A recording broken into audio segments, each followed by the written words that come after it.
busquen en sus Biblias, mis hermanos, la primera carta a los Corintios en el capítulo 11, que la van a oír más de una vez porque es la porción también que...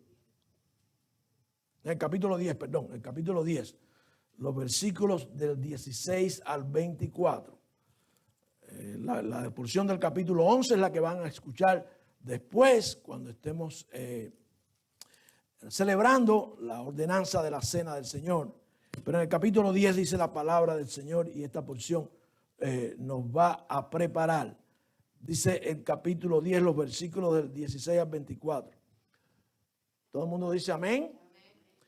La copa de bendición que bendecimos no es la comunión de la sangre de Cristo.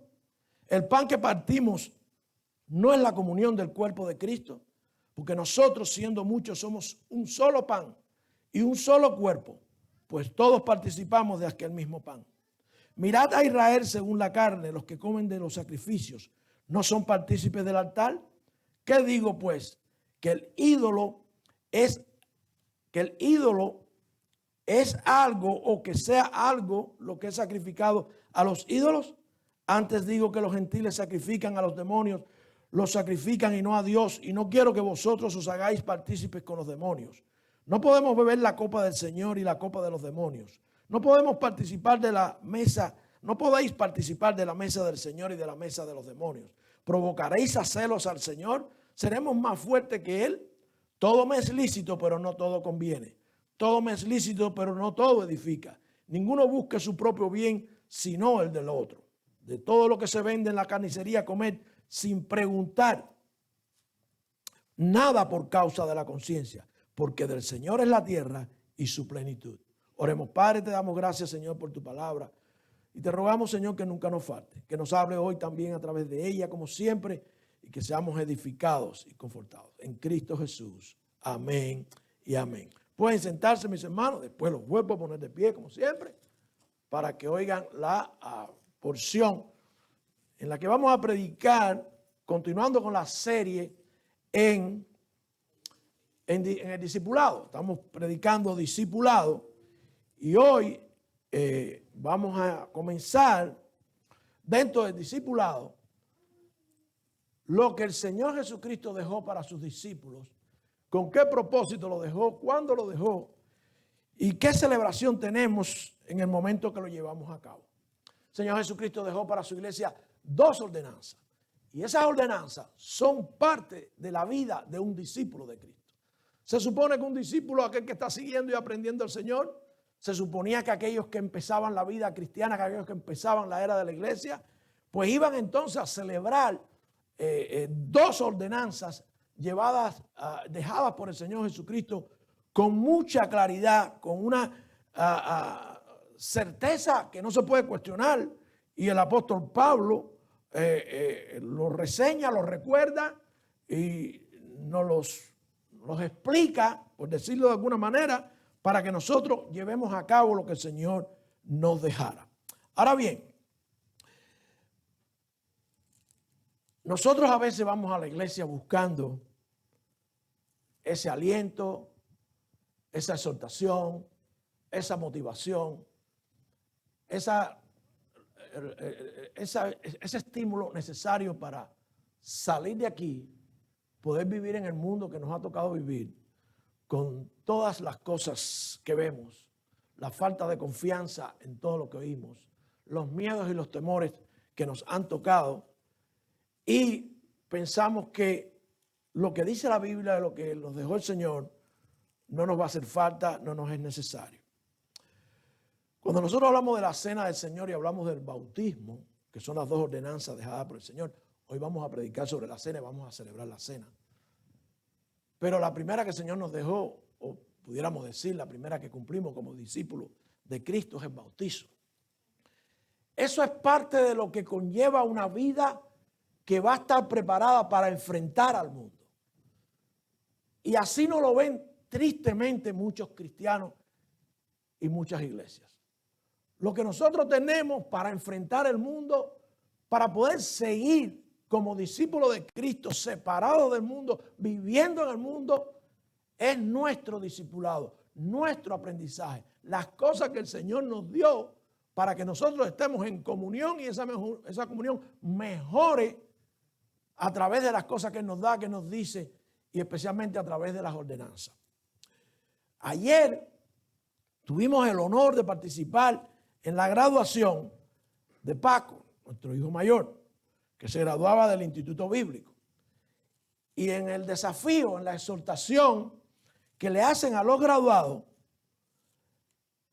el pastor, el predicador, la persona que tuvo a cargo ese desafío, les decía que tenían que tener mucho cuidado, porque de alguna manera viviendo en un instituto bíblico por 2 años, rodeado de gente de su propiedad, mayoritariamente, y viviendo las cosas cristianas, bajo una disciplina cristiana, aprendiendo Biblia mañana, tarde y noche, practicando lo que aprenden, creciendo en esa comunión con gente cristiana, se corría el riesgo de que cuando salieran al mundo, como era el caso de los que se graduaban, se encontraran con que las cosas no son tan fáciles como eran cuando vivían allí. Tenían que enfrentarse a la realidad. Y déjenme decirles que mucha gente dice que esos muchachos viven en una burbuja.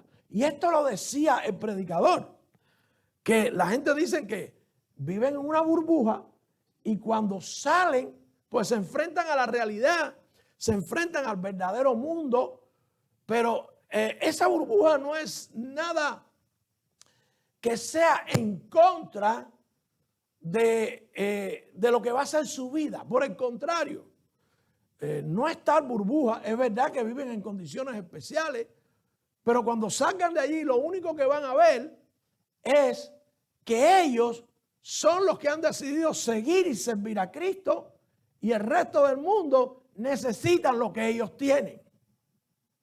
Ahora, va a ser difícil, va a ser duro, pero lo que ellos tienen para continuar su vida cristiana y desde esa posición poder influenciar al mundo, poder seguir viviendo la vida cristiana, poder utilizar lo que han aprendido.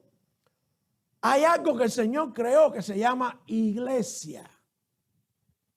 La comunidad de fe de aquellos que han creído, los que ellos han creído, los que te van a ayudar, los que te van a acompañar, los que Dios va a usar para tu sostén, para tu apoyo, y donde tú vas a practicar y llevar a cabo lo que el Señor dijo que tenías que hacer una vez que tú has decidido ser discípulo de Cristo. Allí pasaron ellos 2 años creciendo como discípulos de Cristo en el mundo. Tienen que ahora lo aprendido a aplicarlo.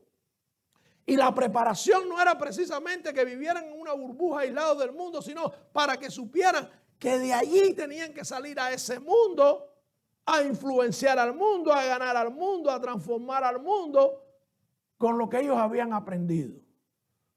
Pero tienen que tener un lugar donde ellos como personas, como hijos de Dios, tenían que seguir su vida cristiana. Y ese lugar es la iglesia. Y en la iglesia es donde nosotros tenemos la oportunidad de llevar adelante lo que hemos aprendido de la palabra de Dios. Lo que nosotros hemos oído y visto, como le sucedió a los primeros discípulos. Influenciar al mundo desde la iglesia. Dios les dejó a esos muchachos graduados y a todos los que hemos creído una comunidad de fe. Su reino a través de la iglesia, a través de los hermanos que han creído lo mismo que nosotros. Y dentro de la iglesia, para nosotros mantener esa forma espiritual, para mantener viva esa relación, para tener de alguna forma un control sobre lo que nosotros estamos haciendo en el mundo, el Señor nos dejó las ordenanzas. La primera, que es para un comienzo de la vida cristiana como discípulos. Usted ha recibido la salvación de Dios porque ha creído en Cristo, se ha arrepentido de sus pecados, ha aceptado que ha ofendido a Dios y que el sacrificio en la cruz de Cristo es lo único que le trae el perdón de sus pecados. Usted alcanzó salvación. Pero si eso fue una realidad en su vida, la vida cristiana tiene que comenzar como discípulo bautizándose porque usted quiere serle obediente a aquel que le salvó. Una sola vez, bautizándose porque usted ha creído que Cristo es su Salvador, porque usted ha creído que Cristo es su Dios, porque usted ha creído que tiene el perdón de los pecados. Y entonces, con todo eso, no se supone que haya nadie que se resista a serle obediente al Señor y comenzar la vida cristiana. Bueno, pastor, pero no hace falta para ser cristiano, porque he visto muchos, te dicen por ahí, que se han bautizado y después su vida no tiene nada que ver con una vida de cristiano. Abandonan a Cristo, no siguen, no perseveran. Ese no es nuestro problema. Pero les voy a decir algo muy importante. El hecho de que la persona diga y se bautice no quiere decir que en realidad sucedió. Si dijo y no creyó realmente en su corazón para el perdón de los pecados, cuando se bautizó lo que hizo fue sencillamente mojarse. Hacer un acto que no tenía ninguna base en lo que había creído. Y por tanto, no es que pierda su salvación, es que no persevera porque nunca creyó realmente. Y tenemos que tenerlo como un gentil y publicano. Una y otra vez lo exhortamos, una y otra vez le decimos, la persona no oye y no entiende, y nosotros, esa es la disciplina de la iglesia, lo tenemos como un gentil y publicano. No se supone que las ordenanzas dejadas por Cristo, nosotros no las valoremos empezando por el bautizo. Ahora, eso es para comenzar la vida de discípulo, para comenzar la vida de cristiano, para darle profesión pública de fe de que nosotros no somos parte del mundo. Si salimos de un instituto bíblico, si salimos de una familia cristiana, si salimos de donde hemos salido, ahora vamos a estar en el mundo, pero vamos a tener lo que Dios nos dejó para vivir en el mundo. La iglesia con sus ordenanzas, con su crecimiento, con sus disciplinas espirituales para seguir adelante. Ahora, Dios quiere que nosotros nos examinemos. Dios quiere que nosotros mejoremos nuestra comunión. Dios quiere que nosotros avancemos como cristianos. ¿Qué tenemos que hacer con ese espíritu que vive en nosotros, con todo eso que hemos oído, con todo eso que hemos creído, con todo? Dios sabe que nosotros tenemos problemas de memoria, que el ser humano necesita recordar que la vida de cualquier discípulo es una vida de disciplinas y que a veces nos alejamos de esas disciplinas porque, y dejamos de ser fuertes, de ser saludables. Se afecta nuestra comunión con el maestro que nos está discipulando y no crecemos en la vida cristiana.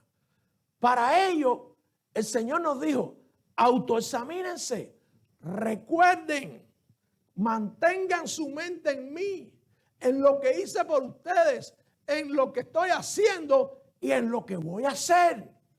Recuerden lo que pasé en la cruz que les trajo a ustedes salvación y perdón.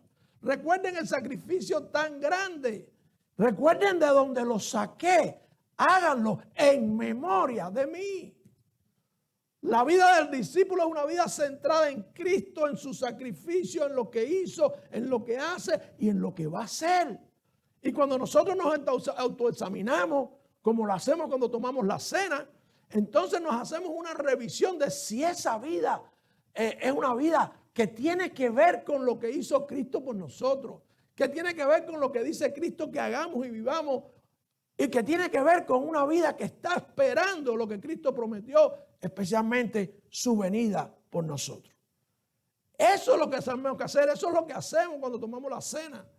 Eso es precisamente la función, y pudiéramos decir, la principal idea detrás de sentarnos como pueblo de Dios, de venir a la mesa de Cristo y de examinarnos para recordar, para ver cómo estamos viviendo. Imagínense ustedes casi todas las profesiones, casi todos muchos trabajos en realidad que nosotros desarrollamos en el mundo, nos exigen a nosotros una evaluación cada cierto tiempo de cómo va el trabajo, lo estamos haciendo bien, merecemos un aumento, no merecemos un aumento, necesitamos aprender más, lo que estamos haciendo no está bien. Y muchos lugares te lo exigen, una autoevaluación cada cierto periodo trimestral, semestral, como sea. La vida cristiana es una vida de disciplinas. La vida del discípulo es una vida que tiene que ir en ascenso. La vida del discípulo es una vida que tiene que ver si en realidad está haciendo lo que está haciendo o si se ha convertido una vez después que se bautizó en alguien del mundo o si ha salido del mundo. O si se ha ido del mundo, no, si ha permanecido en el mundo o si en realidad ha salido para entrar en el proceso de santificación. Qué gran oportunidad, qué gran momento, qué gran idea la del Señor Jesucristo de proveernos a nosotros este tiempo tan especial que constituye la ordenanza de la cena del Señor para autoexaminarnos, para que nosotros miremos, recordemos, porque tenemos problemas de memoria. Los seres humanos tenemos problemas de memoria. A veces olvidamos lo que hizo Cristo, por qué lo hizo, de dónde nos sacó. ¿Cuáles fueron los pecados por los que Cristo pagó por nosotros? ¿Qué significaba lo que estaba haciendo? Eso es necesario recordarlo una y otra vez para no olvidar, para no caer en el olvido que nos trae entonces una frialdad, una falta de comunión y muchos otros problemas. La cena del Señor es algo muy importante en la vida de un discípulo. Encontramos por otra parte algunos que yo no dudo que sean cristianos, yo no dudo que sean discípulos, han creído y se han bautizado, pero por otra parte, para ellos la cena del Señor no significa nada.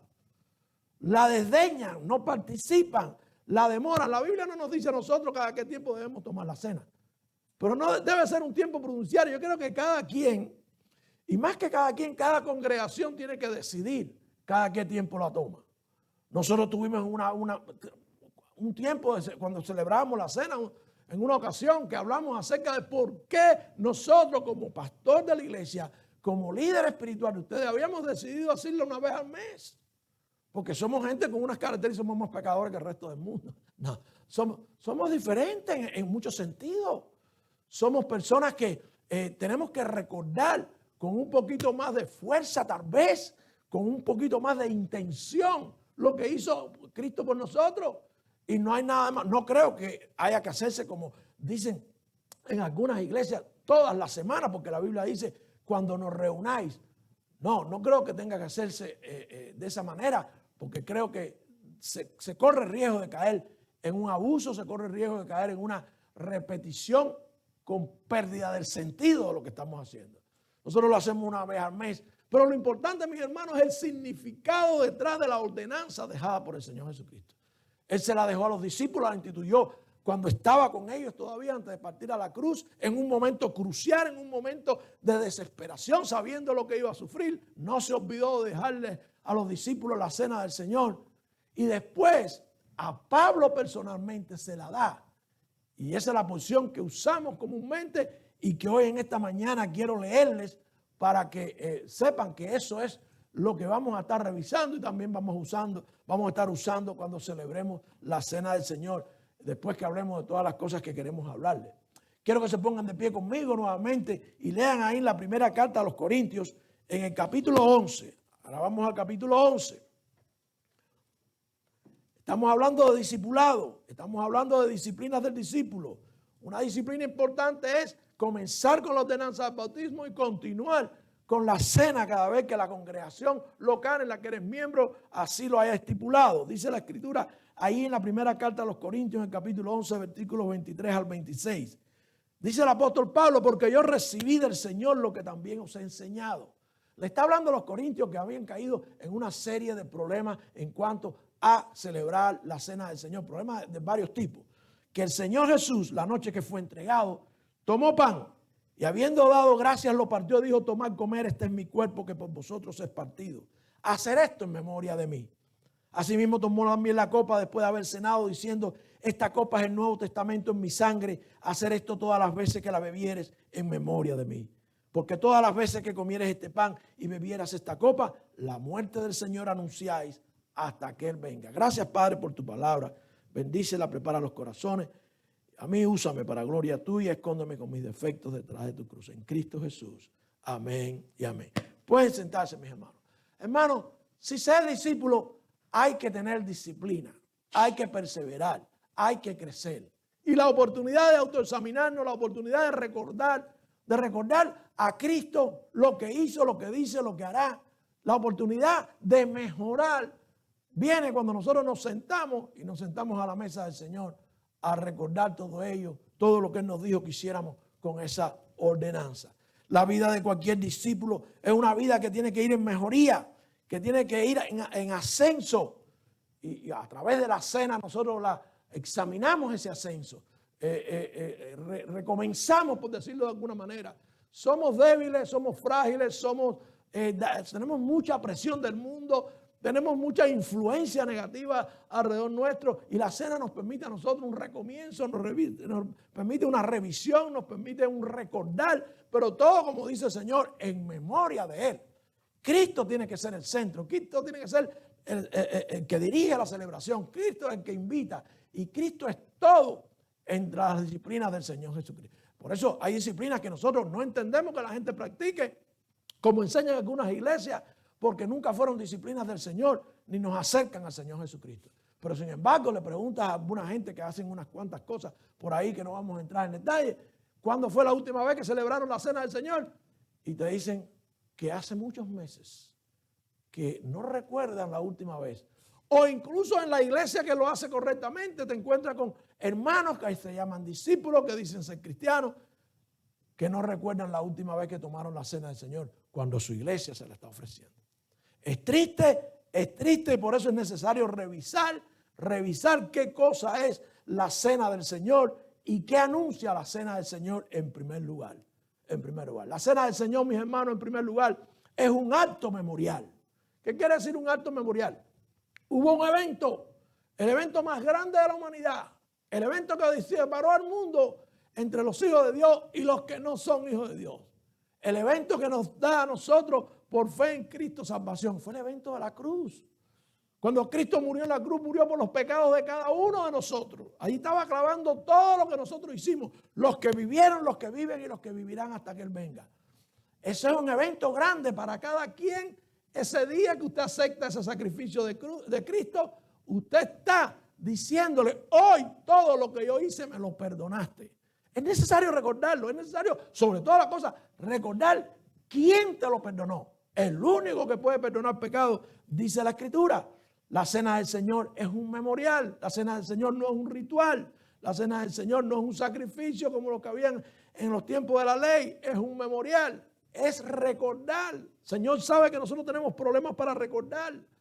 Ahí la Escritura dice: hacer esto en memoria de mí. En memoria de mí, recordar lo que Cristo hizo por ti. ¿Será que no hizo nada? ¿Será que se te olvidó? ¿Será que aquello que tú hacías o que hiciste lo sigues haciendo y no te importó que lo perdonara, no te importó que muriera por ello? Sin embargo, tú sigues tu vida haciendo lo que Cristo pagó para que tú tuvieras el perdón. Muy importante que recordar, decía una canción, y creo que hay una película también, recordar es volver a vivir. No, sí, es volver a vivir. Cada vez que recordamos lo que Cristo hizo por nosotros, nos viene a la memoria aquel día en que le pedimos perdón por los pecados. Le pedimos perdón por lo que hizo. Le damos gracias por haber muerto por nosotros. Claro que tiene que recordarte. Claro, muchas veces. Yo no digo que a veces hasta toman la cena. Y cuando tú le preguntas: ¿recuerdas el día que conociste a Cristo como tu Señor y Salvador? No se acuerda. ¿Cómo tú recuerdas si tú no recuerdas la fecha? O por lo menos el momento, o por lo menos la situación, o por lo menos el lugar en el que tú estabas, que se predicó el Evangelio y que tú decidiste aceptar a Cristo, aceptar su sacrificio, arrepentirte, pedirle perdón, y ahí todo te lo perdonó. ¿Será que viniste a Cristo entonces por otra razón? Y cuando llega el momento de recordar, para ti no hay memorial, para ti no hay nada que recordar. Tú viniste a Cristo, fue el día que lo conociste, le dijiste: mucho gusto, Señor, pero no hizo nada por ti porque tú en realidad no le pediste perdón a Dios por tus pecados. Porque eso tiene que ver mucho con lo que se predica en las iglesias. Se predica que Cristo te va a dar paz, que Cristo te va a cuidar del virus, que Cristo te va a traer confort, que Cristo te va a traer... Y ven a Cristo los que estáis cansados y cargados. Todo el mundo está cansado y cargado. Pero no le decimos a la gente: ven a Cristo para que te perdone los pecados. Porque eres pecador, porque le has faltado a Dios, porque le has ofendido. Y tuvo que morir para pagar por esos pecados. No le decimos a la gente. Si eso no sucede, no hay un genuino arrepentimiento. Si la persona no siente eso, no siente la compunción del corazón, no siente el deseo de que sus pecados sean perdonados, no hemos hecho nada. La persona no ha resuelto ningún problema, por tanto no tiene nada que recordar. No tiene nada que recordar. El que no ha recibido perdón, que sabe que todo lo malo que hizo ha sido olvidado por Dios, ha sido puesto en el fondo del mar. Alguien pagó por lo que tú tenías que pagar. En vez de morir nosotros en la cruz, murió el Hijo de Dios. ¿Qué vas a recordar? No hay memoria. Y Jesucristo dice, si de verdad creíste, hacer esto en memoria de mí. No solamente un acto memorial, un acto de recordatorio del amor de Dios. Un acto de recordatorio del amor de Dios. Todo el mundo habla del amor de Dios. Todo el mundo se atreve a mencionar que Dios es amor. Y por ahí entonces, aparte del amor de Dios, inventan todos los amores que quieren inventar y hablan de lo que es amor y lo que no es amor. Y se dan la oportunidad de disertar sobre lo que es verdadero amor. Todos los amores salen de Dios. Pero el amor de Dios, su máxima expresión es Cristo Jesús. El sacrificio de su único Hijo muriendo en la cruz por nosotros. Y este es el momento en que nosotros recordamos que Dios nos ama. Es el de la cena. Debemos recordarlo todos los días. Pero el momento en que demostró ese amor, ahí en la cruz, ese es lo que celebramos. Que Dios nos amó, porque de tal manera nos amó que dio a su Hijo unigénito, para que todo aquel que en él cree no se pierda, mas tenga vida. Creí. Yo recuerdo cuando creí y aquel día entonces se acabó mi perdición y me garantiza la vida eterna. ¿Es eso lo que tú crees? Si no es eso lo que tú crees, no hay sentido para ti en la cena del Señor. ¿Recordar qué? Disfrutar el amor de Dios, diciendo que Dios es amor y que por tanto tú haces lo que tú quieres, lo que te da la gana. No, recordar el amor de Dios es que Cristo murió por ti. Ese es el amor de Dios. El amor de Dios no es otra cosa, hermano. El amor de Dios no es lo que a ti se te ocurra, lo que el hombre ha creado, lo que el hombre ha sentido como acerca de lo que es amor. Hay que recordar el amor de Cristo, de Dios por nosotros, cada instante, y el momento propicio, el momento que Dios nos dejó, la tremenda oportunidad es sentarnos y meditar en ese amor. Wow, Dios me ama. Dios me ama. Dios me ama porque yo era varoncito y ahora me siento hembrita y como Dios me ama, yo puedo sentirme como me da la gana. No, no. El amor de Dios es que Cristo murió por todo lo que Él dice que es pecado, que tú piensas, que tú crees y que tú has estado cometiendo. No, hermanos. A veces somos nosotros los que le hablamos a la gente de amor y le hablamos de un amor falso y le dejamos hacer lo que la gente quiera, lo que la gente quiera pensar, lo que la gente quiera hacer, pensando que eso es amor. No, el amor de Dios es Cristo en la cruz. El Señor dijo, mi cuerpo partido, mi sangre derramada. El Señor dijo, muriendo por los pecados, hacer esto en memoria de mí. Lo hice por ti, porque te amo. Ese es el amor de Dios. El amor de Dios no es lo que la gente piensa, el amor de Dios no es lo que dicen los políticos, el amor de Dios no es lo que dicen los grupos que están buscando justificar sus vidas con las actitudes malsanas y pecaminosas. El amor de Dios es el cuerpo partido que se mencionó ahí en la porción que leímos. El cuerpo partido sufriendo lacerado con todos los dolores que trae la destrucción de un cuerpo prolongado desde el primer azote hasta el último clavo. Todos los dolores que eso lleva, más el sufrimiento de estar colgado. Ese dolor es el amor de Dios por ti y por mí, mis hermanos. No solamente es un acto memorial y un recordatorio del amor de Dios, es la tremenda oportunidad de empezar un pacto con Dios. En su sangre, dice la Escritura. En su sangre un nuevo pacto. Nadie es hijo de Dios. Somos criaturas de Dios. Pero la oportunidad de ser hijo de Dios viene a través de ese sacrificio y de esa sangre derramada. Sangre perfecta, sangre que no estaba manchada por el pecado. Sangre derramada para que nosotros, creyendo, podamos tener un nuevo convenio, un nuevo contrato, un nuevo pacto con Dios, como quieran llamarle. La palabra mejor es pacto.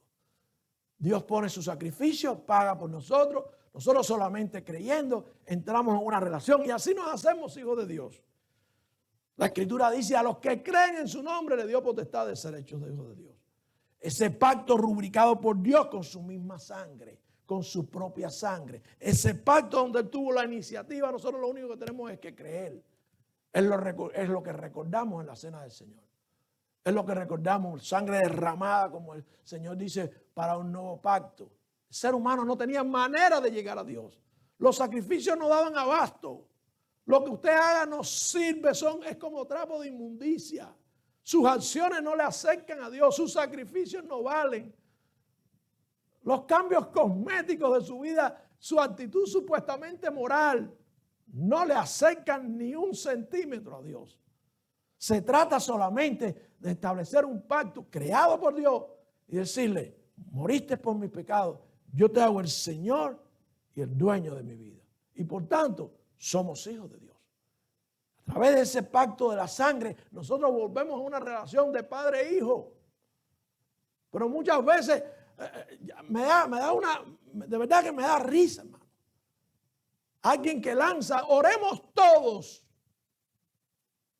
por Cuba, por el virus, por lo que le quieran, pero todo el mundo se lanza a poner una oración: Padre nuestro que estás en los cielos. Dios no es el Padre de todo el que está en Facebook. ¿Ok? Esa oración no es para el mundo, es para los que pueden decir Padre nuestro. Y para ser Padre, Él murió, pero nosotros tenemos que creer y tenemos que sumarnos a ese pacto y tenemos que rubricar ese pacto haciéndolo el Señor de nuestras vidas, siendo sus discípulos, recordando lo que hizo. No somos perfectos, pero eso es lo que hace un hijo de Dios. Buscar mejorar la comunión con Él, recordando lo que Él hizo, buscar la manera de separarnos más del mundo sin dejar de estar en el mundo, pero enfrentando al mundo y siendo sal del mundo. Eso es lo que Dios pide, eso es lo que Dios quiere, pero eso no es lo que nosotros debemos. No vivimos como hijos de Dios, porque al final todos son hijos de Dios. No todo el mundo no es hijo de Dios. Solamente a través del pacto de la sangre de Cristo, nosotros, eso fue lo que Él instituyó, eso fue lo que Él estableció, y esa es la única manera. Las religiones no existen. Hay una comunión con Dios, una relación personal establecida por Él en su sangre. Eso es lo que es un pacto. Tú tienes que creerlo, tú tienes que aplicártela, tú tienes que decir: yo quiero ese pacto. Tienes que rubricarlo con tu vida, tienes que decirlo, de que tú te entregas a Él, que tú le pides perdón. No puedes entrar al pacto si no estás perdonado. Pídele perdón. El sacrificio, pero la sangre concluyó y cerró el pacto después que el sacrificio nos dio el perdón. En la carta de Santiago, en el capítulo 1, versículo 25, dice la Escritura: mas el que mira atentamente en la perfecta ley de la libertad y persevera en ella, no siendo oidor olvidadizo, sino hacedor de la obra, este será bienaventurado en lo que hace. Esa es la vida del que está en el pacto. Esa es la vida del que ha creído. Ese es el que mira a la única ley, la de la libertad, y permanece en ella, permanece celebrando, permanece recordando, permanece haciendo lo que Cristo le dijo. Se compromete cada vez que tomamos la cena, volvemos otra vez a decirle: voy a caminar contigo, voy a seguirte, voy a buscarte, voy a aprender más de ti. Eso fue lo que Dios creó. No solamente, como les decía, con la historia del Instituto Bíblico cuando ellos salen al mundo, sino para todos los que han creído, puedan vivir dentro del mundo, estando en el mundo, pero separados del mundo. Es la única manera. Y la cena nos ayuda. La cena es una oportunidad de renovar, de mejorar, de recordar esa relación que iniciamos un día con el Señor. En segundo lugar, quiero hablarles de las circunstancias en que fue instituida la cena del Señor, porque esas son las circunstancias en las que nosotros tenemos que celebrarla. La razón por la que la cena se desarrolló y se cumplió de una manera, y tenemos que revisar con ellos textos y el momento en que el Señor la está estableciendo. Dice la Escritura que fue el día antes, dice la Escritura que fue momentos antes de ir a la cruz. Dice la Escritura que fue cuando estaba dispuesto a morir. Dice la Escritura también que fue en el momento en que celebraban algo para aquellos que eran sus discípulos, que constituía muy importante el recordatorio de lo que Dios había hecho con ellos, sacándolo de Egipto. Este sacrificio de Cristo que vendría después nos sacaría a nosotros de nuestro Egipto espiritual. Ellos celebrarían la Pascua. No había momento más grande en la historia del pueblo de Israel que el momento en que son liberados de la esclavitud de Egipto. No puede haber momento más importante en la vida de nosotros que el momento en que somos liberados de la vida de pecado, en la que podemos vencer y destruir lo que hay en nuestra vida de pecado porque fue perdonado. La circunstancia en que fue instituida la cena del Señor, en primer lugar, total y completa solemnidad. Señor Jesucristo mandó a preparar aquella cena, un momento especial, un momento en el que se recordaba lo más grande por lo que había pasado el pueblo de Israel, lo más grande que había hecho Dios con su pueblo. De manera que en las fiestas que ellos celebraban, no todo era bebedera y comedera, ¿verdad? Había solemnidad, Se comía el animal, se celebraba algo bien importante. Y el Señor Jesucristo la instituyó con toda solemnidad. Con toda solemnidad se levantó, tomó la copa, cogió el pan, explicó, dijo lo que quería decir para que nosotros lo tuviéramos en cuenta. Y había solemnidad en aquel momento. Por cierto, Judas no estaba allí. Judas, después de haber comido la primera vez, nosotros sabemos, poniendo los evangelios uno del lado del otro, que sale del lugar y no celebra la cena del Señor. Porque no hay solemnidad en celebrar la cena del Señor si nosotros no tenemos una comunión con Dios. La cena del Señor es para los hijos de Dios. La cena del Señor es para los que han creído y han sido obedientes, bautizándose. Pero vamos a explicar eso más tarde. No solamente en completa solemnidad, sino en absoluta dignidad. Dice la Escritura, ahí en la posición que siempre leemos, de manera que cualquiera que comiera este pan y bebiera la copa del Señor, indignamente será culpado del cuerpo y de la sangre del Señor, en 1 Corintios 11:27. Antes de tomarla hay que revisarse. Antes de tomarla hay que orar. Antes de tomarla hay que pedir perdón. Hay cosas que siempre hay cosas en nuestras vidas que tenemos que arreglar y mejorar. Siempre. Y el momento es la cena. En completa solemnidad, en absoluta dignidad y en unidad. Cada quien toma la cena de manera individual, pero lo hace en la familia de la fe. Esto lo dejó el Señor para la iglesia. No es que tomar la cena en tu casa, ni donde se te ocurra, como cuerpo de Cristo, como comunidad de fe, como lo único que tenemos y lo más importante que tenemos para vivir en este mundo. La gente subestima a la iglesia, la gente subestima el papel de la iglesia. Si la iglesia no fuera importante, Dios no hubiera dicho, celebren la cena de vez en cuando allá cuando se reúnan en su casa. Bueno, se mencionan las casas porque las iglesias se reunían en las casas, pero es la comunidad de fe, es la comunidad de los creyentes. Él no les enseñó a los discípulos a ir cada uno y comer la cena con su familia. Les dijo que cuando estaban reunidos, entonces les enseñó lo que significa la cena y lo que tenían que hacer. Es importante la dignidad. Tenemos que llegar a la cena habiendo pedido perdón por nuestros pecados. Hay que pedir perdón y hay que revisar lo que nosotros a veces pensamos, pedirle a Dios que nos ilumine para que nos diga lo que nosotros pensamos a veces que no es pecado y sí lo es. El congregarnos, el darle al Señor lo que es el Señor, el servirle en el cumplimiento de todas las disciplinas que nos dejó, en oírlo como discípulos de Él. Esas son las disciplinas del Señor.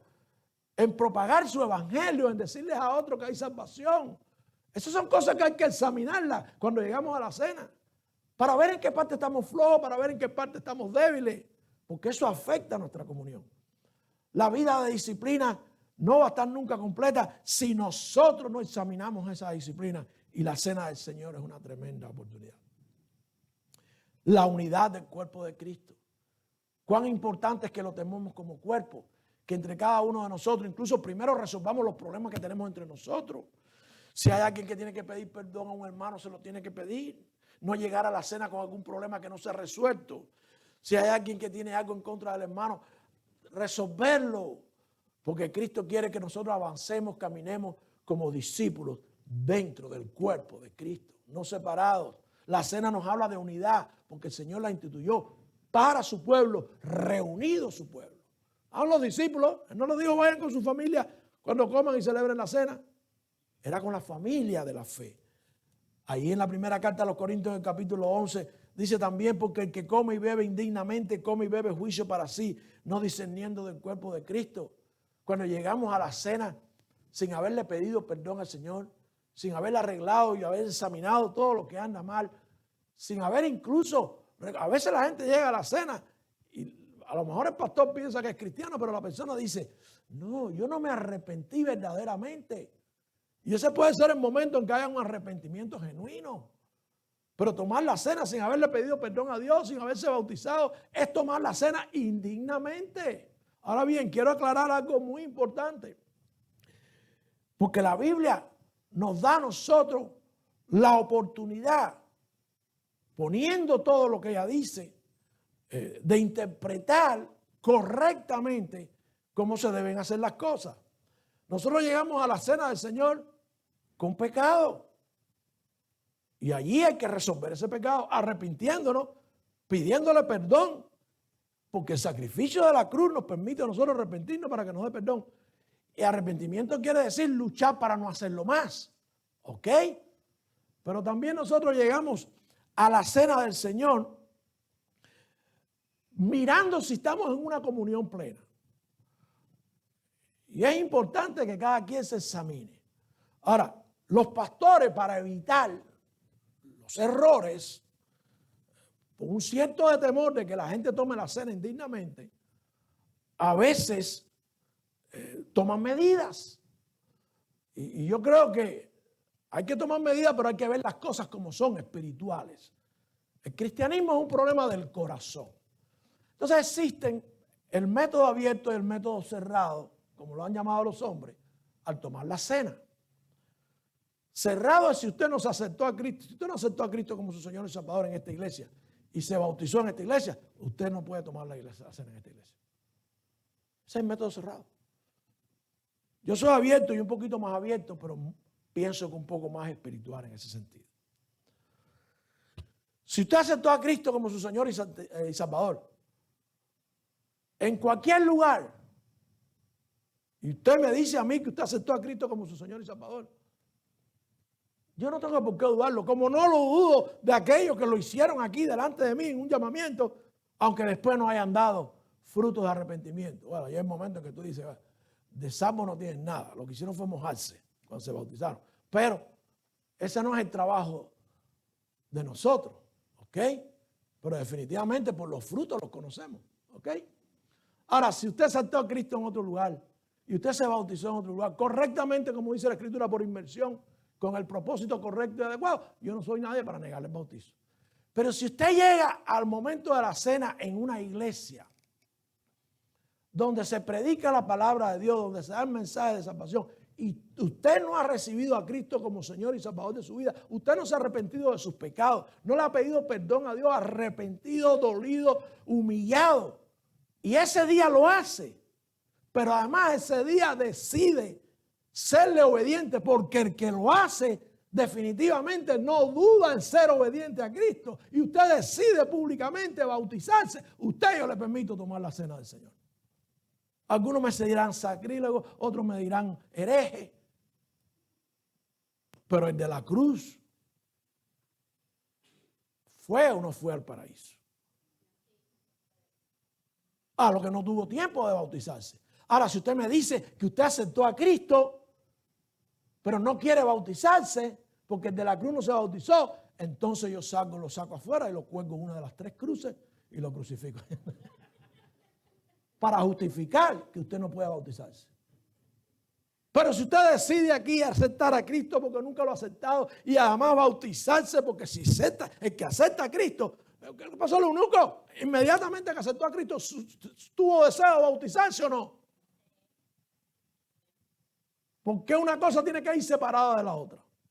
Que siente en su corazón que Dios le ha perdonado los pecados, que lo ha separado, que lo ha librado de la condenación. Siente el deseo de serle obediente. Y por tanto se quiere bautizar. Si usted lo declara, el día que yo estoy ofreciendo la cena del Señor, yo le permito tomar la cena del Señor. Porque su corazón está dispuesto. Si usted pretende engañarme a mí, a lo mejor lo logra. Pero si usted me engaña, está tomando la cena indignamente. De la misma manera que el que se bautizó y está viviendo como le da la gana, está tomando la cena indignamente. ¿Ok? Mucho cuidado. Pero yo no voy a privar. A veces los pastores en la cena, si los dejan, la hacen de madrugada. Porque nosotros lo hacemos el domingo en la noche. Bueno, porque es el día del Señor, para no perder una oportunidad de predicar sobre otras cosas y para aislar el evento y hacerlo todo a través de la cena del Señor. Y gracias a Dios por la oportunidad de predicar sobre discipulado y hacerlo en la mañana para aquellos que no pueden venir en la noche, pues entonces hoy estén aquí, independientemente de que hay algunos que no pueden estar. Eso es una de las razones por las que la ofrecemos una vez al mes. Ahora bien, si usted está en la iglesia, Dios lo trajo, y usted nunca ha recibido a Cristo como su Señor y Salvador, y usted se arrepiente de sus pecados, y usted lo hace público, y usted viene aquí al frente y usted declara que usted ha creído y que quiere bautizarse, ¿por qué yo no le voy a dar la oportunidad de tomar la cena? Si al final del día, eso es lo que usted dice que pasó en su corazón. Al final del día, los que dicen que pasó en su corazón y no lo están mostrando, yo les permito tomar la cena.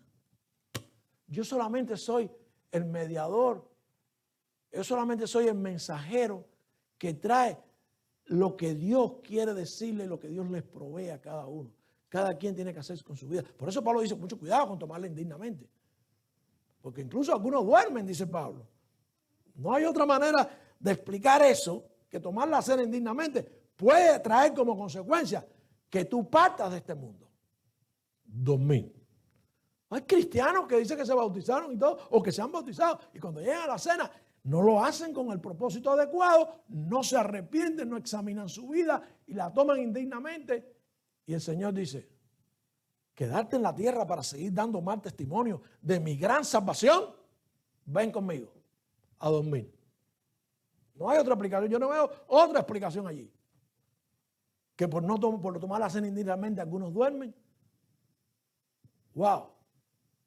Algo pasó, alcanzaron salvación, pero no están viviendo de una manera correcta, están dando un mal testimonio. Y el Señor dice, ven conmigo, ven conmigo. La circunstancia en que fue establecida la cena tan clara en cada una de las porciones que hablan de ella. Y por último, mis hermanos, quiero hablarles de las personas, aunque ya dijimos algo de las personas que participan de la cena. La cena es para los redimidos, el Señor. Las cenas son para los que han creído y que como creyentes Dios les ha perdonado sus pecados y ellos están luchando, tienen el Espíritu de Dios y buscan y se han bautizado. Se han bautizado porque son discípulos. Si usted quiere ser cristiano y no quiere ser discípulo, eso lo explicamos en la primera prédica sobre discipulado. No existe ser cristiano sin ser un discípulo. La primera enseñanza, ¿cuál fue la primera enseñanza de Jesucristo? Arrepentidos. Y después fue y se bautizó sin tener que bautizarse. ¿Por dónde usted empezó la enseñanza? ¿Por Apocalipsis? Todo el mundo quiere saber Apocalipsis, pero nadie quiere ser obediente al Señor. Lo primero que hizo el Señor fue ir a bautizarse. Para ejemplo nuestro. Pero nadie quiere comenzar por allí.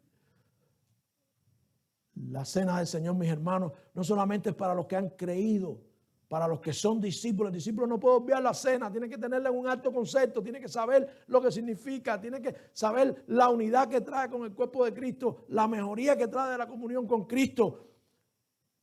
Y la cena del Señor es para los que esperan. Estamos esperando. Estamos esperando que venga. Estamos esperando que venga. Cristo vendrá. No quiere decir que nos vamos a sentar y empezar a pedir que venga. Sí tenemos que desear que venga. Pero hay que seguir haciendo lo que hay que seguir haciendo. Hay que seguir recordando. Hay que seguir predicando. Hay que seguir hablando. Hay que mencionarle a la gente que sí, que hay algo completamente diferente a lo que vemos en el Facebook, a lo que vemos en la media, a lo que vemos en la televisión. Hay un mundo espiritual y nosotros somos parte de ese mundo. La gente de afuera que nos conoce a nosotros no sabe ni lo que nosotros hacemos para autoexaminarnos, para recordar. La gente de afuera no tiene idea. Tú le hablas de la cena y piensan que es lo que hacen en otras religiones. Un ritual. En los tiempos de Jesús, después de Jesús, empezaron a criticar a los cristianos porque dice que eran caníbales. Porque los religiosos empezaron a decir que se comían literalmente el cuerpo de Cristo y se tomaban literalmente la sangre de Cristo. Y la gente del mundo decía caníbales. ¿Saben lo que pasa hoy? Hoy no nos dicen caníbales. Hoy nadie sabe que nosotros tomamos la cena, ni por qué la tomamos, ni quiénes somos, ni qué creemos. Nadie lo sabe. Y la cena tiene el poder, la potestad, el propósito de anunciar lo que Cristo hizo por nosotros, anunciar que Cristo viene, anunciar que hay un solo Dios. ¿Usted cree en Dios? Sí, yo creo en Dios, sí, yo creo en Dios. Todo el mundo cree en Dios. Pero se llama Jesús. No tiene otro nombre. Es el único Dios. Eso no se lo decimos a la gente. Le dejamos a la gente que la gente crea en el amor que quieran creer, en el Dios que quieran creer. Pero hay uno solo. Hay uno solo para mami, hay uno solo para papi, hay uno solo para los hijos, hay un solo Dios para todo el mundo. Y todo el mundo va a vivir eternamente. El problema está, como dicen los realtors, location. ¿Dónde es que vas a vivir eternamente? ¿Dónde? El Hijo de Dios recuerda que en la cena que no vamos a vivir eternamente en el infierno. Que sus hijos, por el perdón de Cristo y el sacrificio de la cruz, vamos a vivir con Él. Eso lo recordamos, que cuando venga, vendrá por la iglesia. Si estamos aquí, si partimos de aquí, partimos con Él. Y mientras estemos aquí, pasando lo que estemos pasando, cuantos virus sean, cuantas agresiones sean, cuantas cosas sean, Él está con nosotros. Eso es lo que recordamos. Eso lo recordamos. Pero ¿saben por qué muchas veces la gente allá afuera no vive la vida cristiana? Allá afuera nadie sabe quién es usted. Porque se nos ha olvidado, porque no recordamos. Porque no participamos de la cena debidamente. Porque nadie nos explica. Porque la cena es una opción. O no la tomo o no la tomo. La tomo cada 6 meses, la tomo cuando yo quiera. Yo no sé ustedes. Yo me pongo, cuando tengo que tomar decisiones como pastor, cuando incluso tengo que predicar, lo primero que hago es al final de la prédica aplicármela a mi vida. Y cuando hablo de la cena, una de las cosas como la que decidimos hacer una vez al mes es porque es tiempo de renovarnos. Es más, a veces creo que un mes es demasiado. Es más, creo que todos los días nosotros debemos revisar nuestra comunión con Dios.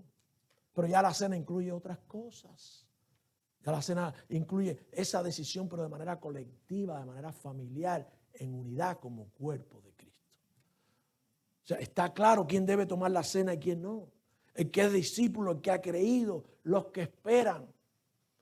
Si usted no está en ninguna de esas condiciones y hoy decide ser salvo y decide creer para salvación de su alma, pedir perdón arrepentido por sus pecados y bautizarse, o si ya creyó y no se ha bautizado, hoy es el día de tomar esa decisión y yo entonces le autorizo a tomar la cena, porque no soy yo el que invita, es Cristo. Y Cristo está mirando a su corazón. Cristo sabe lo que usted está pensando y lo que no está pensando. Pero yo tengo que darle la oportunidad. Yo tengo como pastor, tengo que prepararlos. Yo como pastor tengo que educarles, enseñarles lo que Cristo dejó, como Pablo lo hizo conmigo, lo hizo con ustedes también. En el Evangelio de Juan, en el capítulo 13, versículo 30, dice, entonces él, habiendo recibido el bocado, salió enseguida y era ya de noche. Ese fue Judas. Ese fue Judas. Hermano, no hay necesidad de levantarse e irse. Si Judas hubiera cambiado su corazón allí, Jesús no le hubiera dicho, vete a hacer lo que ha decidido. Si usted está aquí y no ha creído o no se ha bautizado, no se levante y se vaya, no sea Judas. Acepte a Cristo, recíbale. No haga como Judas, porque nadie lo está votando. Jesús no votó a Judas. Judas se fue solo porque no quiso arrepentirse de lo que ya tenía en su corazón. Pero tampoco quiera tomar la cena. Imagínense que Judas se hubiera quedado a tomar la cena con lo que ya tenía en su corazón. Yo no quiero que se levante y se vaya, yo no quiero que usted sea Judas, pero tampoco quiero que sea Judas que se quede sentado. Yo quiero que crea, porque para eso Dios está llamando, para que todos se arrepientan. Es tiempo, mi hermano, el tiempo es hoy, el tiempo no es mañana, el tiempo es hoy. ¿Por qué venir sin un regalo e irse sin él? Cuando se le está dando ese regalo al que aquí está, que no ha creído.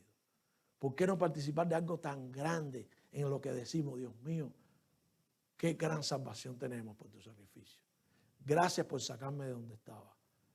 Quiero serte obediente, me quiero bautizar, quiero caminar contigo. Perdóname lo que he hecho que no te agrada cuando ya somos cristianos. ¿Por qué? ¿Qué lo impide? ¿Qué impide que te está alejando del cielo? No hay razón, no hay razón. Vuelvo al principio de la introducción. Aquellos jóvenes que salían del instituto bíblico, que tienen que enfrentarse al mundo, un mundo diferente al que vivieron en esos 2 años. Lo que Dios dejó para ellos y para ustedes también es la iglesia con la cena del Señor para poder mejorar, avanzar y poder seguir adelante. En Lucas 13:26 dice la Escritura: entonces comenzaréis a decir, delante de ti hemos comido y bebido y en nuestras plazas enseñaste. A esto les dijo, apartaos, no os he conocido. Hay mucha gente que dicen, hay mucha gente que dicen ser cristianos, que dicen que creen. Y yo no dudo que vengan a la cena y se arrepientan cuando tenemos el tiempo en que nos autoexaminamos. Pero después su vida no cambia porque nunca creyeron en realidad y el Espíritu de Dios no vive en ellos. Mucho cuidado con ellos. El Señor les dirá, apartados de mí, nunca os he conocido. Nunca os he conocido. Hermano, si usted es discípulo de Jesús, la cena es parte de tu vida de disciplinas espirituales. No la puedes obviar, no la puedes tomar mal. Tienes que hacer lo que tienes que hacer. Hay que recordar lo que hay que recordar. No la menosprecies. Si no estás en condiciones porque todavía no eres hijo de Dios, hoy puede ser el día de tu salvación. Si todavía no la has sido obediente en el bautismo, hoy puede ser el día que la decidas. Y con este pastor y en esta iglesia estás autorizado a tomar la cena. Pero tienes que ser valiente. Tienes que ser valiente. Tienes que decir, hasta aquí he estado ocultando mi situación. Soy pecador. Soy pecador. El cielo es de los valientes. Hasta aquí he estado creyendo que soy salvo. Sí, pero he sido desobediente porque no me he bautizado. No le he sido fiel al Señor en lo que Él me ha pedido. Que yo haga pública mi fe. Esa es la situación, esa es la cena y eso es lo que vamos a celebrar.